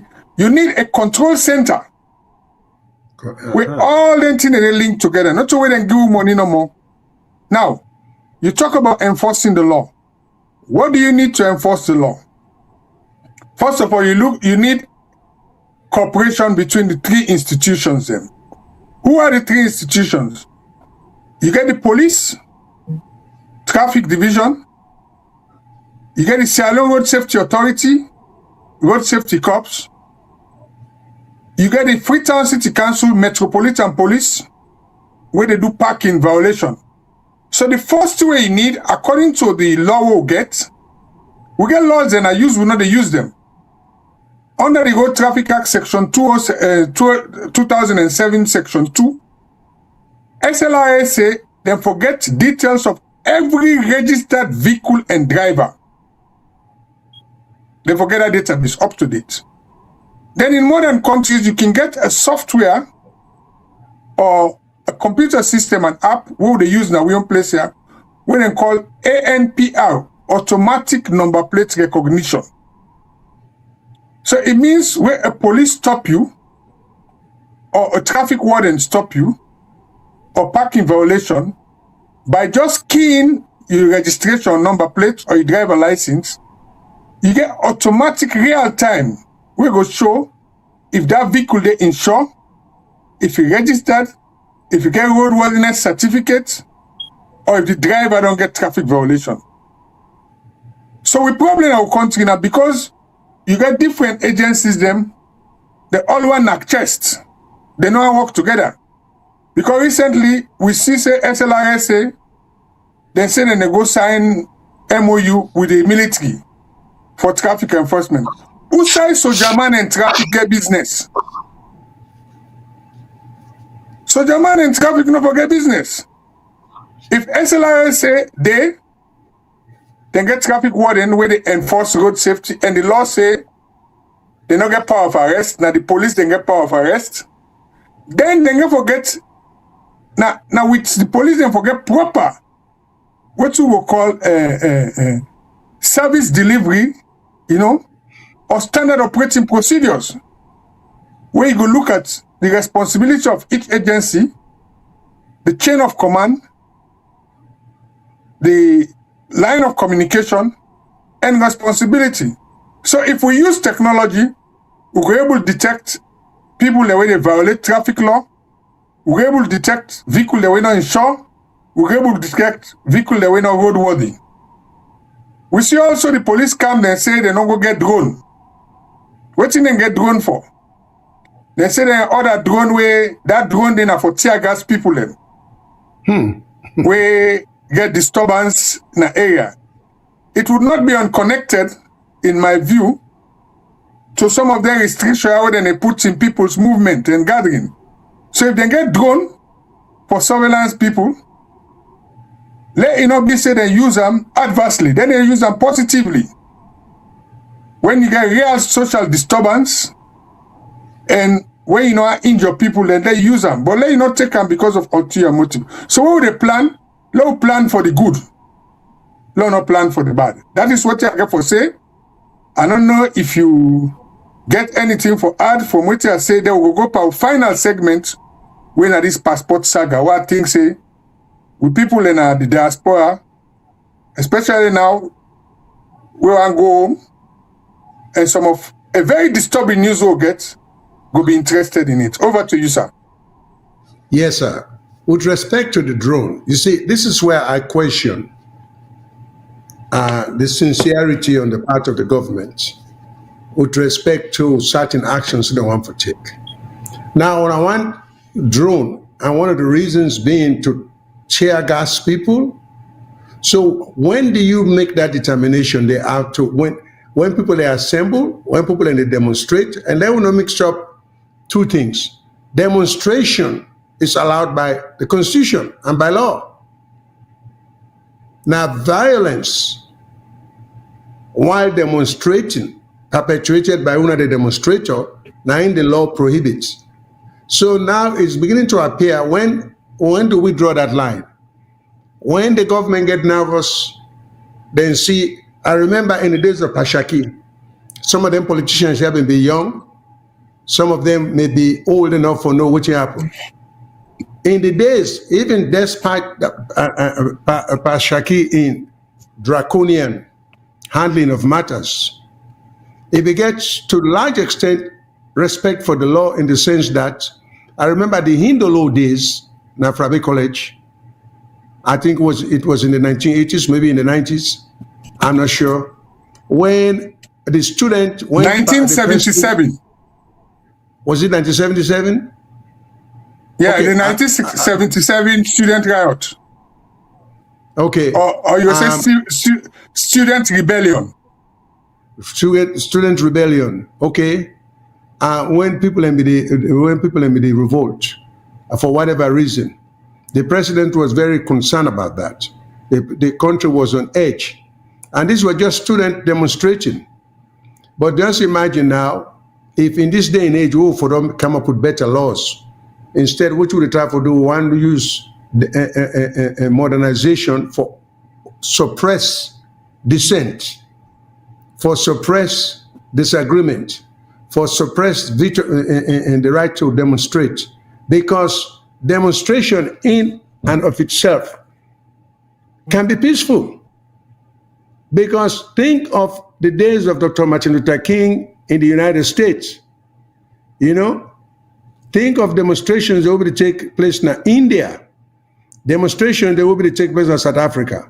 I mean, sometimes we tend to ignore history completely when it comes to us ruling us.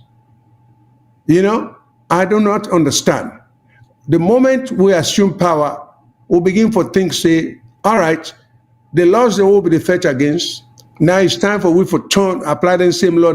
Because a lot of the laws, sometimes we really need to speak in condemnation of people. When I remember Robert Mugabe, Oxford educated, you know, and could talk beautiful English. He and Joshua Nkomo, when they all be defect, and Smith, Rhodesia, that later became Zimbabwe. But what happens?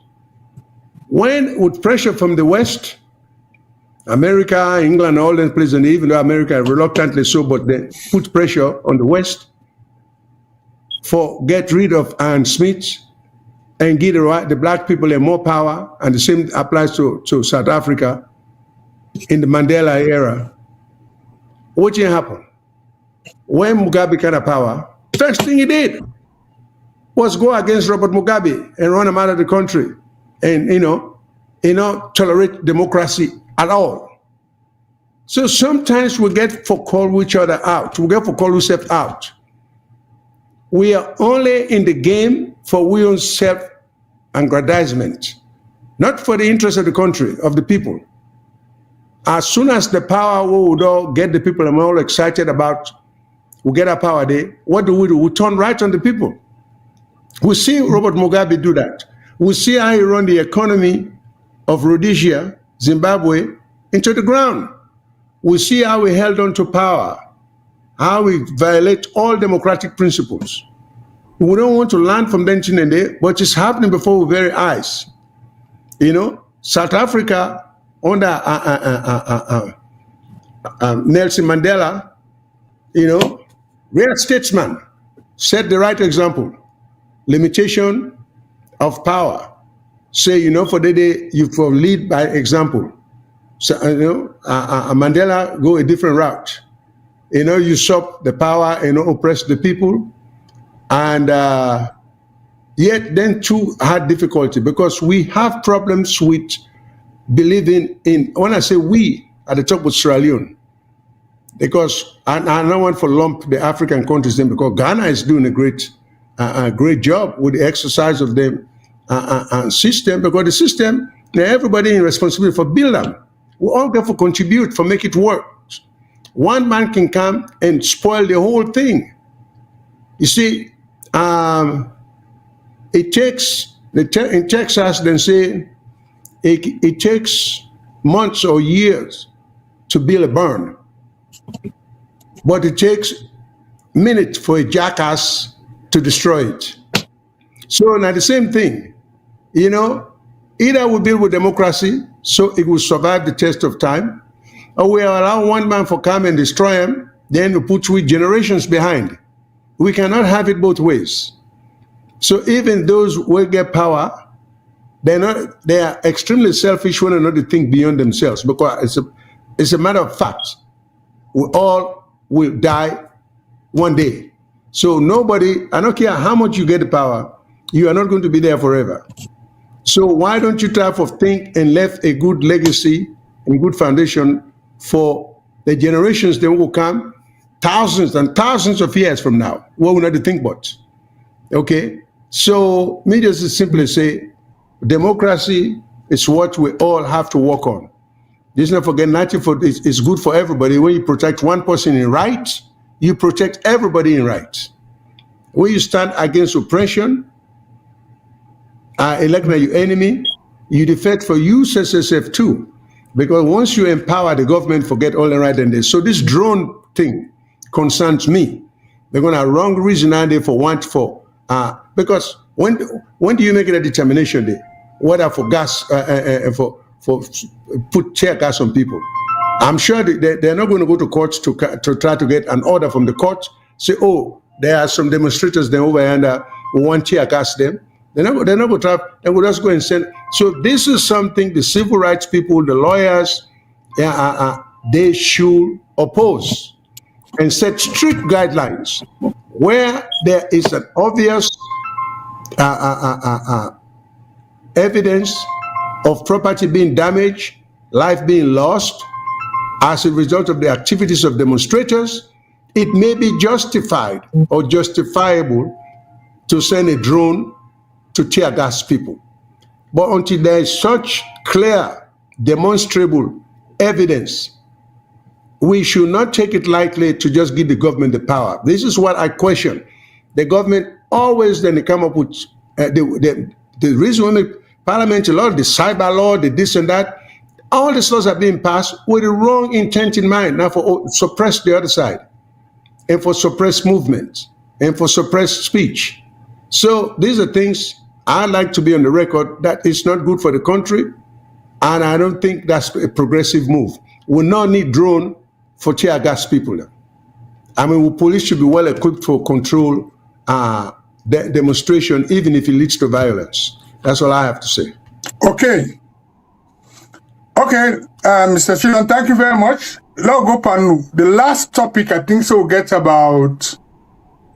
We can do another 15 minutes, but this nothing way very serious. This passport saga. I want to look at in two parts. Number one, we will look at the services to Sierra Leoneans, both in Sierra Leone and in the diaspora. Because what you do, now because of one agreement will be non get. For instance, now, we passport now only valid for 5 years. When that 5 years they done, if you know the saloon, you just get for go back in a saloon for go renew. Or where the English, what you can do, if you want to renew the passport, my own recent experience, I get for go to the High Commission, go buy a form. With that form then it cost me 10 pounds. And that 10 pounds, they will buy the form. They not they take any other payment, not electronics payment. Now cash you get for pay. And when you pay cash, they know they even give you receipt. And it's very difficult for the renew passport. Before one time, they will passport na 10 years. Now people let me know they say recently say, they me old placard say why they not take them back to 10 years. Now because of a bad deal where we be non-do. For how would I get access to a passport? And this not way parliament be non-do. So I want to make people that understand the law and the dangerous thing when it comes to a passport, because passport na state document. Because when they give passport in any country, you go see part where they say that passport they na privilege for you get them. The issuing authority in your own case when at the immigration can withdraw from you at any time. So now listen to the current passport immigration boss in video where it takes something very alarming. Then I want to take them to this issue of this passport contract when I think it's very urgent because Parliament be not looking to them, but Parliament don't silent. So if control room can play that audio there or video, let us family then I will talk about this contract. We'll go sign. What's the contribution of the immigration department to?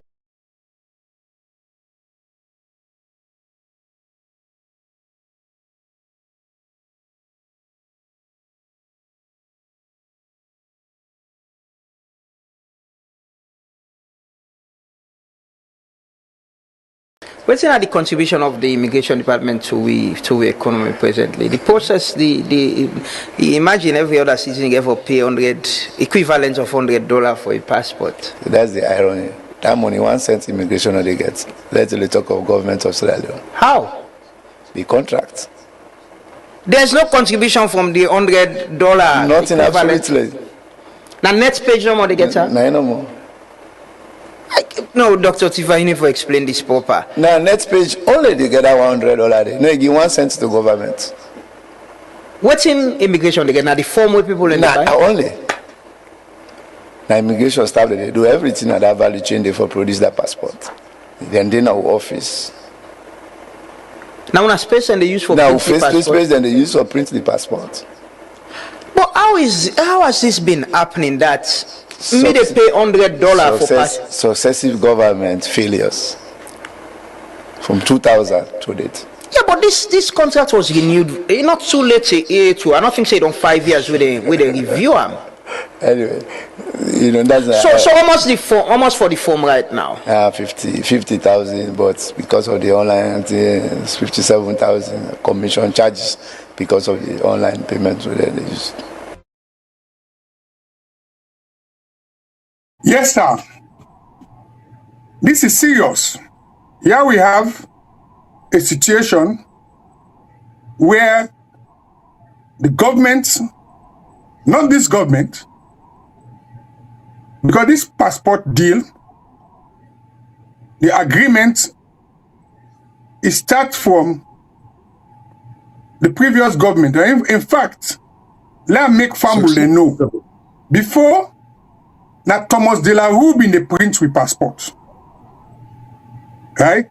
We been get direct contact with them. Waiting can happen.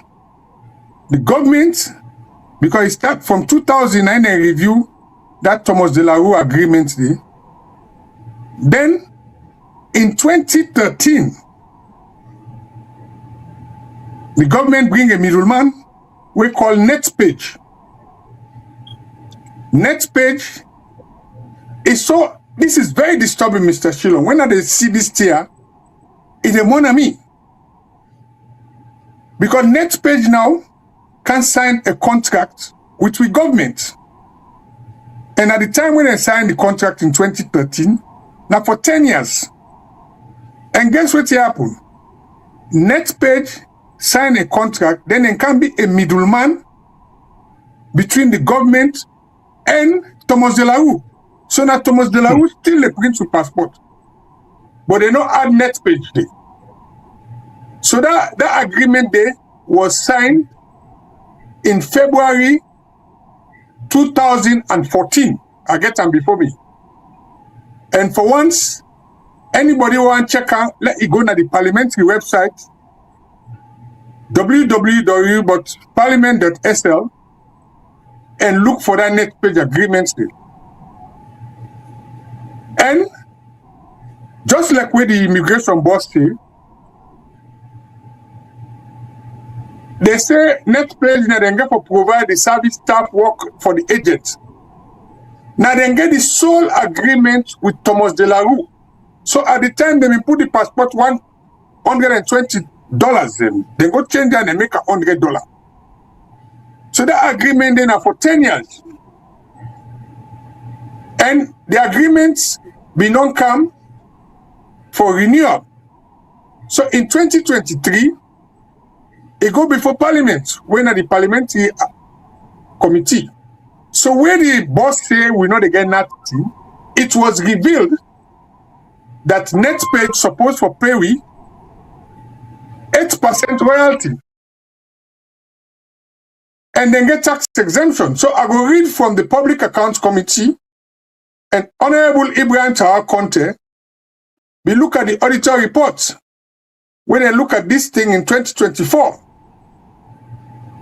And what thing Tawar Conte say, they get discrepancy between the Netpage agreement and their immigration. Remember, say we've been get direct contact with Thomas De La Rue. We can't bring Netpage now. When Netpage now then they negotiate, they use the same tool of Thomas De La Rue for print to passport. And Ibrahim Tawar say that according to the Constitution, all financial agreements affecting government revenue for go to Parliament for approval. He also talk about, say, they don't do proper legislative oversight. And they give this company tax break. And he said nobody is expected to give tax break or waivers without bringing it to Parliament. So, but the committee say the immigration department will go negotiate with Netpage about this royalty. Right?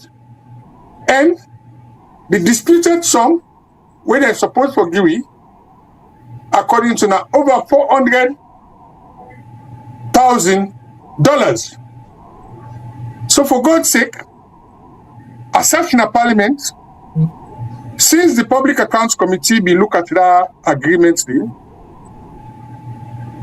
and make others say them for go review them, they will not hear nothing. And the good thing is, the passports in price they go up based on the exchange rate. And if you look at clause 2 of the arrangement, it said the agent will be the exclusive supplier of Sierra Leone e-passport to the Immigration Department in Freetown and other stations. So it means that nobody else. And the agent now go agree at all time, now they buy the product only from De La Rue for a period of 10 years. So that 10 years don't expire. You know? So waiting they happen on this passport agreement, where we can bring other people and a third party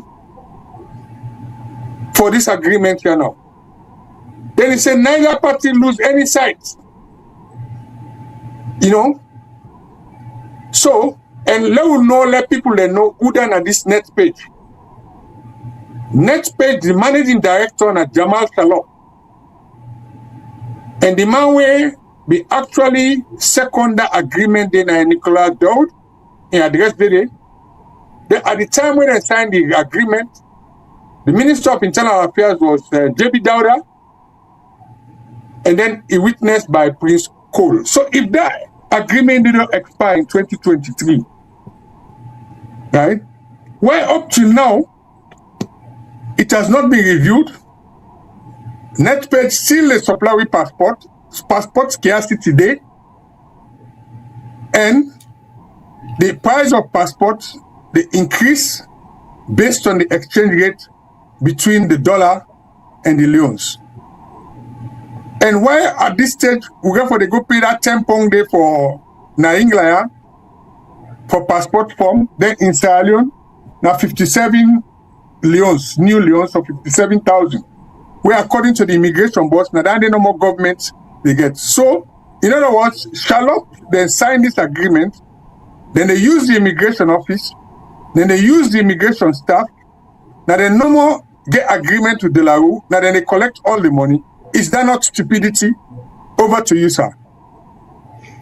Yeah, thank you very much, Mr. Mengo.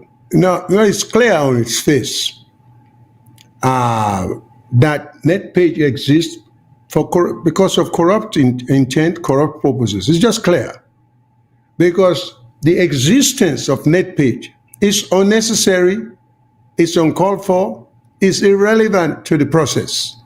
So this is a third party just created, and so the 20% interest will go to government, it'll go to this group of people, this and Jamal and in group and other people. It's so obvious.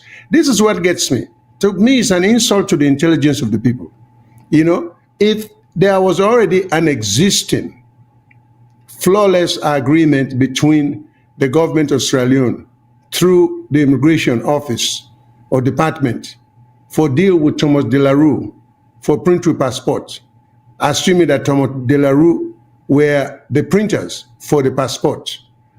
What was the necessity or the need for Netpage for even come into play or for even exist?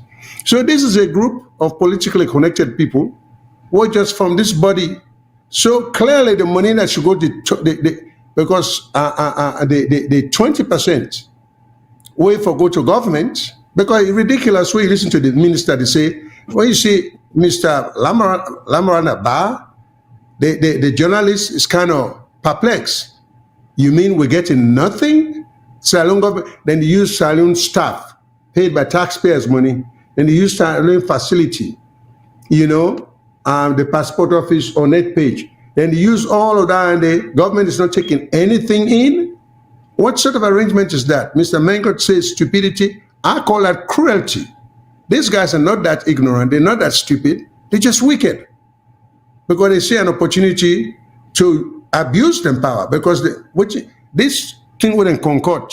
Anybody can figure it out. An 8-year-old can figure out the corruption in it. They could see it. So it's not because they think they're so smart, they just abuse the power. Okay? Because there is no reason. Then, sometimes when I listen to the minister, I don't know if he's a lawyer, or no, the immigration officer, I don't know if he's a lawyer, maybe not. But he talks about contract, like for say it's so sacrosanct. Oh, na contract, na the contract. The reason we make succeeding governments then, not to get nothing, even though then they use with facility, then they use with employees then they use with stationery, but now because contract. Whoever said a contract cannot be voided? The law provides, there's a theory of what you call equity. And not only that, there is also a doctrine of unconscionability. Unconscionability. If an agreement is so lopsided and so unreasonable, that is enough basis to go back to court and have that agreement be nullified. Then it makes the government appear to be so helpless. We're not talking about an individual here. So it bothers me when you listen to an authority. They talk, say, well, now the contract, now you make, we just they will not get nothing, but we use taxpayers the money for support Mr. Jamal and in group. That is an insult to the intelligence of the people. The contract not getting nothing to do with it because they're unconscionable contractors. Because nothing there for the government, but when they use government facility, when they pay rent, when they use government staff, when they pay tax, and then to top it all, then and give Netpage tax exemption. So what in the exempt, what in the tax exemption? So they get that money they all then and share among themselves. They don't even pay taxes on it. I don't even understand the sense, the reasonableness, the idea behind the tax exemption. People just get for stop this kind of nonsense. Again, Mr. Shillong, people. Mr. Yes, Shillong, just for guide you thought as a lawyer, like two clauses of the contract. Okay. And this contract, I tell people them, I get them from the parliamentary website. I read two clauses for you, just do with the one and day, and let people know what say what to the talk, not to make up. Right? It say, let's go first, clause 3. Clause 3 said that the agents being this Netpage, when a Jamal Shalop, will collect all the proceeds from the sales of the e-passport, acting as local content provider on behalf of De La Rue International Limited. So all the thing they do, now they control all the proceeds. So then go pay De La Rue, waiting and get for pay De La Rue. This is ridiculous. Another one way, very interesting what they look at. Now, a clause we talk about this arrangement about how they for operates. It is under section 2.3 of the agreement. It said, if in order to provide the services, staff, work, or the agent or the customer premises, the agent shall procure that the customer provides, listen, the customer mean Salone government. The customer provides such staff with, where available, suitable accommodation and services, including without limitation, telephone, typing and photocopying facilities. The agent will use reasonable endeavor to cause the staff to comply with all reasonable regulations and requirements made known to it concerning the conduct of personnel at the customer's premise. So in other words, you give this man contract. Now you supply with staff. Now you get a facility. Yeah? Equipment. Then also, you will make sure that you staff where employ by now, where they do the work, comply with whatever I say. And not to in they pay the staff. The staff are paid by the government's money. So not to fight and take free. Now, I mean, this from is... where this go before the parliament, where parliament say for come back. I don't search the parliamentary website. There's never been a report since then or any possible time for letting amend this agreement. This agreement should be thrown out because even the man who himself then at the Public Accounts Committee as chair, when at the deputy speaker in terms of our content, it took complaint say they continue for investigate the matter. But what he say the Netpage he expressed concern that immigration may have granted tax breaks or waiver to Netpage without proper legislative oversight, stating that nobody is expected to give tax break or waiver without bringing it to Parliament. So that's a gross violation of the Parliament. And also, that contract should be negated. I don't know what you see. As I read them here, not of us saying I make up and they make up. I they look at the reports from the Public Accounts Committee, that they look at the contract for Netpage, where they, now the parliamentary, now they are pull up. Not of us saying anybody give me. Over to you, sir. Yeah, I mean, such an agreement should be nullified because it don't make any sense. They make a classify the arrangements there between immigration and Netpage as cruel, because I can think of no better word than people who are totally devoid of conscience. They're extremely insensitive. They don't care. They just care about themselves. Because how could that be that the government could provide all lynching in there? Then when I get a tax break for what? And normally, under normal circumstances, I'm going to take this call in a minute.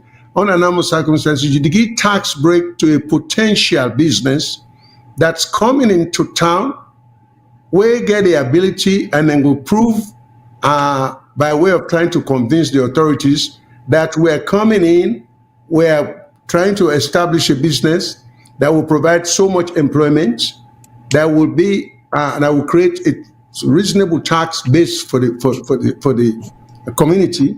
Then on the basis of that, you will begin to say, okay, we'll do in exchange for tax break. But then people are not bring anything, they're not employ anybody. Then the government getting tax break. So you see the kind of politicians they will get, you see the kind of system we'll get. And then we have an ACC commissioner. I don't know if he's aware of this, but I hope he can listen to this broadcast and look into that. But of course, but it's so ingrained in the system, even if you look into that, who does it go after? This is just a real mess. Therefore, cancel the agreement. They should not renew any agreement with Netpage. Netpage's involvement in this passport arrangement is unnecessary, is unneeded, and it's for just be between De La Rue on a short-term basis and the immigration department. But in a long run, we can print one passport, or for whatever reason, if we can do it, we should be able if we can print with driver's license, we can be able to print with voters registration, we be able to print with passport, under strict guidelines. So, I mean, I don't know how we help our country this way. We will go from a whole group run by... Just take a question, sir. This same kind of agreement we'll get, now the same agreement we'll get for the driver's license, for national identity, where they bring third party in, when then they produce them, right? And send them to government, and government fix price then in the profit. But I think so I'll take this caller, and let's see what he wants to say. If not, this is one of Motpan. Hello, caller. What you know your name? Where to call from? Good evening again today. Yes, Mr. Fode Mustafa, good evening. Yes, sir. Thank you. Yes, I will get a lot of things to say, but I don't think I'll get that time because of that 3 minutes. But I'll just start first from the Constitution where Mr. Shilom talk about the Public Order Act. They know about this Public Order Act, say, for the in existence anymore. According to the laws of Sierra Leone, anything where the Constitution say something, that Constitution where if them clash with that act or which kind of bill, the constitution it take prominence over there. But because this public order act and they use against opposition for discourage dissent, now the only act we didn't take them put on top. Now in 1965 they talk about the constitution of 1991. Then if don't be something obsolete something if don't decide to split, but they will not because then they use. So anytime everybody talk about constitution, then I go talk about them again because I know that this is what they are using for making the whole people at bay. The other thing we now just talk about this contract within the key. Now the same thing we they talk about say where you see oh I not get money for do something. Well then people when they can do something for you, and then they take advantage of you. Imagine say you get all them mango they are orange they're all rep now they're not matured. You see they will pick them. What about they can't pick them for you? Maybe you take 5, go to give 1. That's what is happening. People and they say we cannot do the president talk. I can't come for go Fenam. Nothing other in this country. I make people then they go and find investment. All investment within the camp, they not genuine. African exploits a desperately poor country. In terms of how to manage. This name make with getting contract there. Look that toll road. How much it cost them for make that road go the one way it already exists, not the other one side they make. Excuse me. Now them they finish them, then they take money. Nobody know how much then they get. Even the airport wouldn't go make so that terminal they say now 270 wait. All the service ask them how much we knock out the receipt, they knock out no receipt, and Parliament no they ask them. As long as we get this mentality, say we not get money for spend. Other people we go and find investors there. Now you continue forget bad contract them, electricity, water, identity card, you name them. Look the way the man sit down. They with them the opposition, they don't talk about against all of these things, but the way they come because of the lazy mentality. They are comfortable with that. Now, by force say for extend the contract, that contract will not expire. Now they extend them recently. When they go and talk like say that they are armless, they know do nothing. So now that's something that I want to put on that table, sir. Thank you very much, gentlemen. Thank you very much, sir, for your points. Back to you, Mr. Mengot. Well, I think say I not get much for say. And we don't really exhaust with time for today. And I think so I'll give me final word. We're telling a thank you. We don't deal with a lot of issues them. And just for inch reviewers and say next week will be we final broadcast for the year. As Christmas they can we say for do small thing. And next week program will be very interesting. Because they look at the year in review. While as many of you participate, because we'll talk about Boku Tinem, what happened during the year. We'll talk about the drugs problem, the kush. We'll talk about team for deal with the tripartite and the political landscape over there. We'll talk about the economy. And more so we'll go judge the government by the big 5 when they talk about them, big 5 game changer. We go and look into them. We won't let ourselves gain a view because we go assess them, we go talk the good part, we go talk the bad part, then we go talk the way forward for 2026 because 2026 is a very important year. We get forget census in the year. We also they look at other parties the way they prepare for this. So with that, I don't get much for say. I'm telling her thank you for listening to me. And I wish you a fruitful week. And then when they go Freetown, I travel safely. And I hope say some of them things they were don't explain to you now. If you're not a driver, the thing that we get for look for, if you're not a passenger, make sure so you know who that they take you around. You get for watch the system. Don't tell where you go Freetown. Remember, say, as we can say, shine your eye. Because your safety and security dinner you on. So for now, Nami they say tata from sorry. Over to Mr. Shilon for the last word.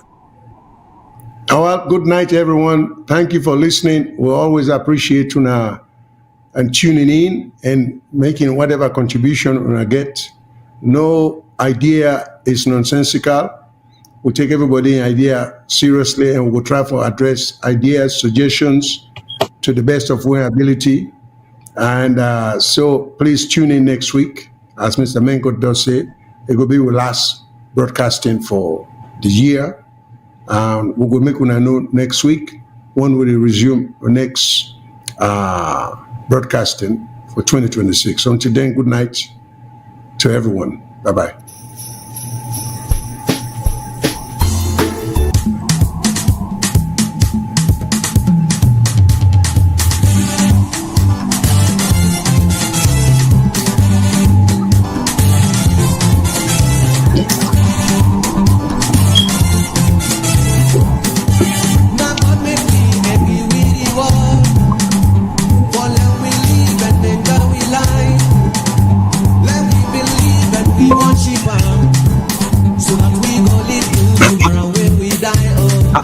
How was the viewership?